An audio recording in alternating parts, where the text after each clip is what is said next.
I'll be doing my presentation on the Dominican Republic. Sorry about that. To start off with the revolution, the Dominican Republic is actually currently an upper middle income economy, and oh my bad, country, and it is currently developing still. They're really dependent on the mining, the agricultural, the trade, and the services, and of course the tourist attractions. Because as you know, the Dominican Republic is very beautiful. The unemployment is currently around 12.5, which isn't bad, but it isn't good. I'm pretty sure they'd like to have that to zero. And their main exporter for their goods are just the United States at 50%, Canada at 10%, the United Kingdom at 8.8%, Italy at 8.1%, Spain at 3.7%, and Haiti at 2.7%. For the geography of the Dominican Republic, as I said earlier, it's really pretty. It's a really great tourist attraction. But like the problems that come with it is there's a widespread of soil corrosion, damage to the coral reefs, as like that's all around the world. Pollution to the drinking water, which once again that's around the world, and it's very sad and very disappointing. Acid rain and deforestation. Once again, all these things are like happening around the world, and I'm not trying to downplay that there are problems, but obviously these problems happen around the world, like I just said like 3 times. So yes. Um, but actually, the fun part about the geography is the tourist attractions. If you look online, they're just so pretty, including this one. And I'm sorry if I butcher it. Lost Hiatus National Park. The park contains many different habitats, mammals, and birds. Basically, in the picture, how it looks like it's on like this island surrounded by water. And if you get closer to the pictures, there's like so many waterfalls and there's trees and just it's just so pretty. You just have to look for yourselves. I should have included a picture here. Another interesting tourist attraction was the Three Eyes.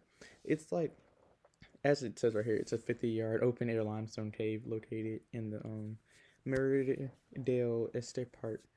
In the pictures, how it looked like you could swim in it. So like, it's a cave, and then the top of the cave is kind of open, but like it looks like it's closing in. It looks like it's like a great view, and like the sun just goes through, and it's really pretty.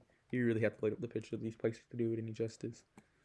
For the timeline, it's just pretty long. In 1492, actually, Christopher Columbus lands here, or his ship lands here, I guess I can say, and he names the island Hispaniola, which means Little Spain. The first Western Hemisphere Spanish colony established at Santo Domingo, and then in 1697, the Treaty of Ricet awards west part of the island in France, and the east part went to Spain. So the island was pretty much split into two at that point. In 1822, Santo Domingo annexed from Haiti's President Boyer, but like 22 years later, Boyer was overthrown, and Santo Domingo was declared to become independent, and this is where we got the name Dominican Republic. I'm continuing with this.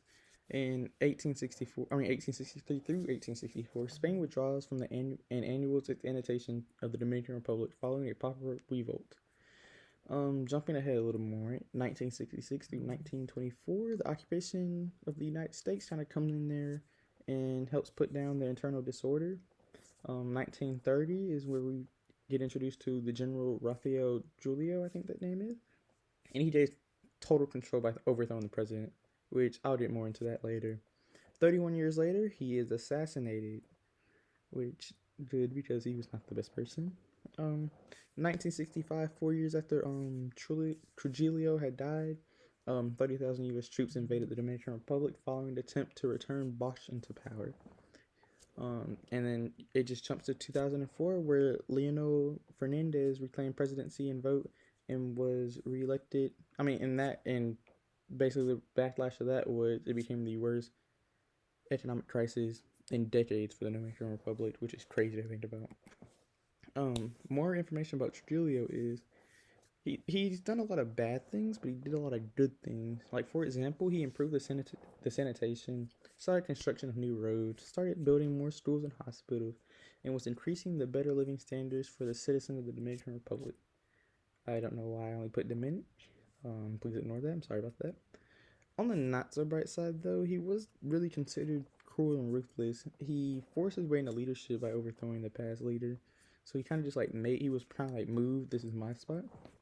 And he had really no tolerance of free speech, free press, or even effective opposition.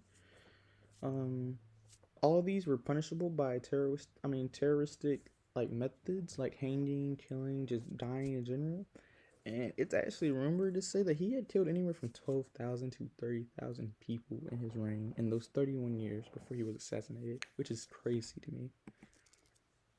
For the laws, they're enforced by, I'm sorry, I can't even pronounce that. So, it translates to the National Police, and it has 32,000 officers that help enforce for the 9 million people that live there.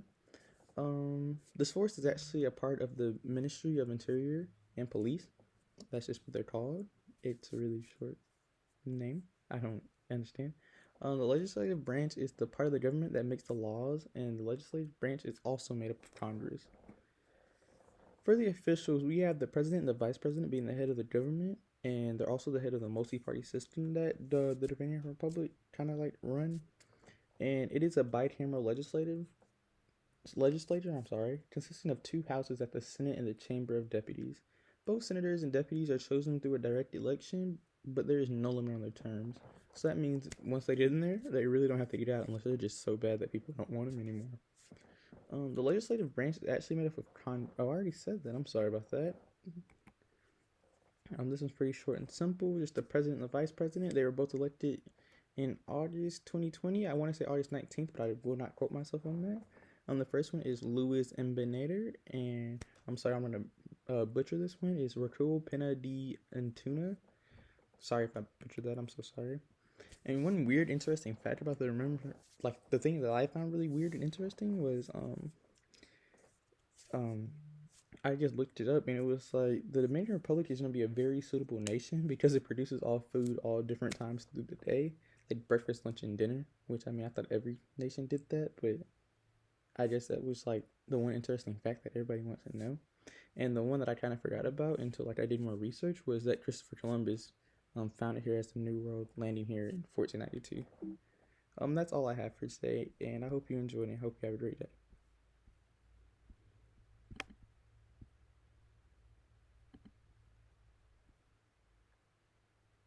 Oh snap! I already have this.